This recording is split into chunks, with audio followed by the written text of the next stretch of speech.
Naskah rancangan Undang-Undang Cipta Kerja terus berubah meski sudah disahkan di sidang paripurna DPR. Dalam seminggu muncul beberapa draft yang berbeda di kalangan masyarakat dan untuk membahasnya lebih dalam, kita sudah terhubung melalui sambungan Zoom dengan Ketua Badan Legislasi DPR RI, Supratman Andi Aktas. Selamat siang Pak Supratman.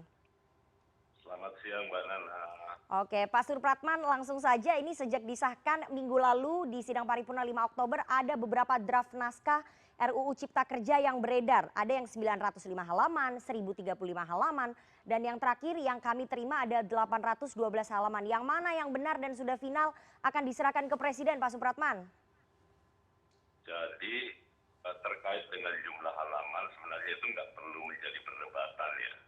Karena sesungguhnya kan kalau dalam proses penyusunan undang-undang itu sebelum diserahkan kepada Presiden, itu penyusunannya kan berdasarkan Undang-Undang Nomor 12 Tahun 2011. Di dalam lampiran 2 Undang-Undang 12 2011 itu mengatur tentang tata cara mulai dari jenis hurufnya, kemudian jenis kertasnya, kemudian spasinya, kemudian marginnya kiri kanan atas bawah.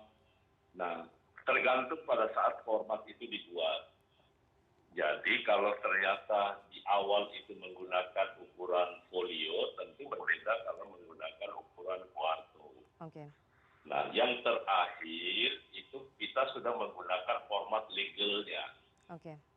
yakni menggunakan jenis kertas, ukurannya itu F4. Jadi kalau kemudian terjadi pengurangan halaman, itu wajar karena tadinya mungkin yang diterima itu kan masih menggunakan ukuran standar A4 ya, A4 sehingga jumlahnya pasti akan lebih banyak. Oke, Pak Dan itu Supratman, kan jadi teknis. oke, Pak Supratman, jadi yang benar adalah yang mana? 812 halaman atau yang sebelum-sebelumnya? 812 halaman. Oke. Itu yang undang-undangnya ya, karena kan masih ada halaman berikutnya menyangkut soal penandatanganan oleh pimpinan DPR. Oke. Oke, Pak Supratman, tadi Anda mengatakan ini yang berbeda hanya masalah font ataupun masalah ukuran kertas, tapi kenapa sampai berubah-berubah dan juga berbeda? Apakah ada substansi yang diubah atau disisipkan, Pak, dalam naskah akademik yang beredar ini, Pak? Kalau yang substansi pasti tidak, tapi kalau perbaikan terkait dengan typo itu pasti ada, dan itu kan sekarang paling mudah dilakukan oleh kawan-kawan karena kan platform untuk melihat terkait dengan materi muatan baru atau tidak antara satu naskah yang satu dengan naskah yang lain itu paling mudah untuk diketahui. Nah, saya ingin memastikan bahwa itu tidak terjadi kecuali terkait dengan beberapa hal ya Mbak Nana ya. Hasil keputusan panja itulah pentingnya kita dalam posisi ini untuk menjelaskan kepada publik. Pegangan saya dan kepada seluruh teman-teman fraksi yang ikut serta dalam proses pembahasan adalah hasil keputusan panja. Nah, jadi itu yang harus menjadi acuan kami, karena itulah yang menjadi dasar apa yang diputuskan di dalam paripurna. Oke, Pak Supratman, Anda mengatakan tidak ada substansi yang berubah ataupun disisipkan, tapi Pak Supratman, kami mencoba membandingkan 3 draft naskah yang beredar. Salah satunya ada penambahan klausul bab 6A, diantaranya bab 6 dan juga 7 tentang kebijakan nasional yang berkaitan dengan pajak dan retribusi. Kami melihat Pak, di draft 905 halaman itu ada, tapi di draft 1035 halaman dihapus, dan di draft terbaru 812 halaman itu ada. Lalu ada juga Pak, kami bandingkan pasal 88A klaster ketenagakerjaan yang mengatur hubungan pekerja dengan pengusaha, tadinya hanya 5 ayat, tapi di draft 905 halaman sekarang menjadi 8 ayat, dan di draft 812 itu ada tambahan ayatnya. Apakah itu tidak merubah substansi Pak Supratman? Satu, saya ingin sampaikan terkait dengan, makanya saya katakan jumlah halaman-halaman itu siapa yang membuat, itu kan rumusan yang mengedarkan itu siapa. Yang kedua terkait dengan yang di bab 7 tadi, itu ada dan itu memang yang diputuskan di dalam baik di rapat kerja maupun di dalam rapat paripurna itu ada. Dan kalaupun mungkin ada yang kedapatan bahwa itu sempat hilang, ya itu yang saya katakan karena itu bukan draft yang akhir ya. Nah, terkait dengan Undang-Undang Naker, saya ingin menjelaskan begini. Pasal 88A itu terkait dengan pasal 95 Undang-Undang Nomor 13. Hasil keputusan Panja bahwa Undang-Undang 13 khususnya pasal 95 itu yang terdiri dari 4 ayat itu kan harus kembali ke existing. Oke. Nah, itu yang terlupa pada saat kawan-kawan menginput. Jadi itu kita kembalikan sesuai dengan yang kita putuskan di dalam Panja. Oke. Oke. Begitu juga dengan pasal-pasal yang terkait dengan pasal 154 ya. Di dalam pasal 154 itu kan terkait dengan syarat-syarat orang di PHK. Keputusan Panja mengamanatkan itu kembali kepada undang-undang existing.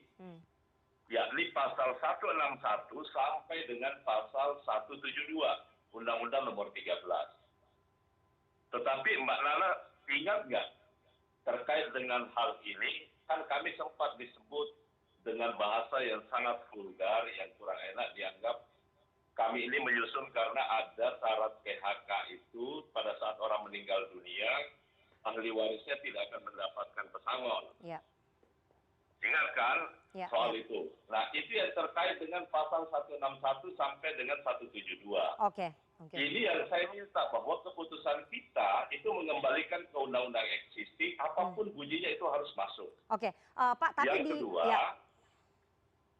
yang kedua, terkait dengan besaran jumlah pesangonnya itu berubah. Tetapi norma selain besaran pesangon, nggak itu harus sesuai dengan pasal 161 sampai dengan pasal 72 Undang-Undang Existing sesuai dengan keputusan Panja kita. Oke, Pak Supratman, itu adalah isi sebetulnya ya yang sudah disebutkan dan juga dibahas menjadi keputusan dari Panja Balek. Tapi saya ingin menanyakan apakah kemudian menambah ayat di pasal 88A itu menambah ayat dari 5 ayat menjadi 8 ayat itu diperbolehkan Pak di Undang-Undang MD3 secara legal?